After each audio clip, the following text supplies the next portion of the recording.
Good morning, all. Philip with Phillips Computer Repair. Here to talk to you about a couple things. Here's a daily tips and trick.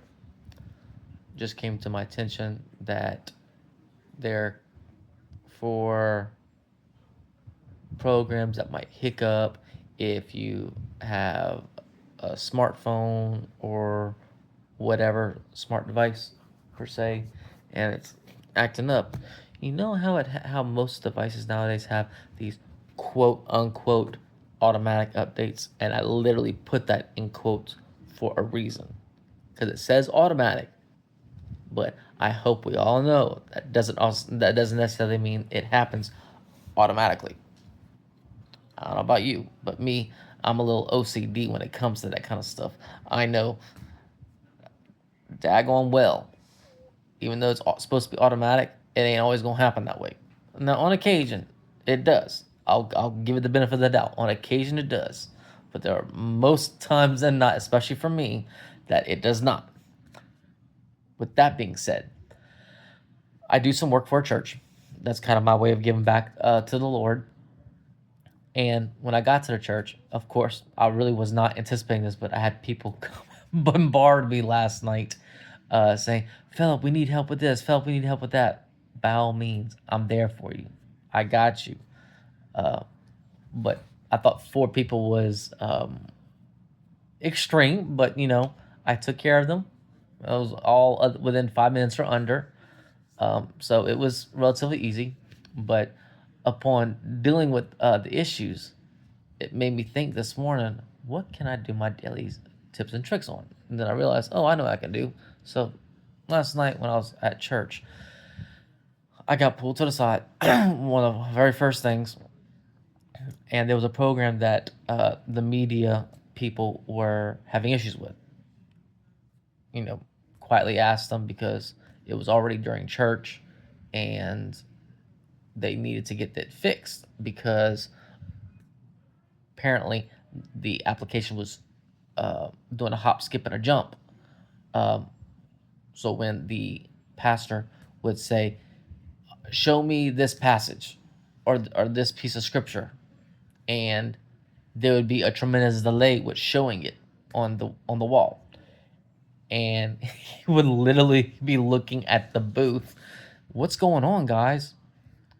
At least when he did that to me when I was up there working on it. It's like, oh, our IT man's up there, and I put my hand up. I was like, I got you. Don't worry. You'll be going up here in a moment. And he's like, oh, I know you do. I know you do. So, anyways, um, got to look at the application, and when I opened up Task Manager to see what's going on, because the people in the media booth had already told me the things that they had done, but it still didn't work. So it's like, okay, something's not right.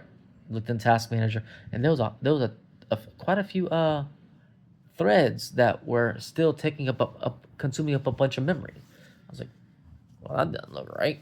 So of course, I forced quit the app. I forced quit the program, reopened it, and I refreshed Task Manager so I can get the new data rolling in.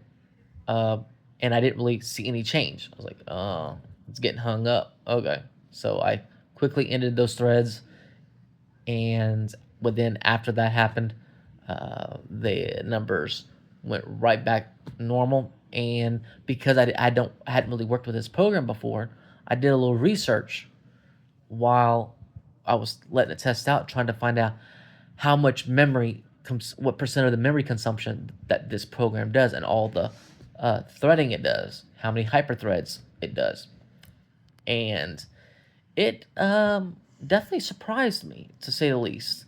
But at the very end, you know, I told them, I was like, okay, if what I did doesn't work, we might have to uninstall and reinstall the program.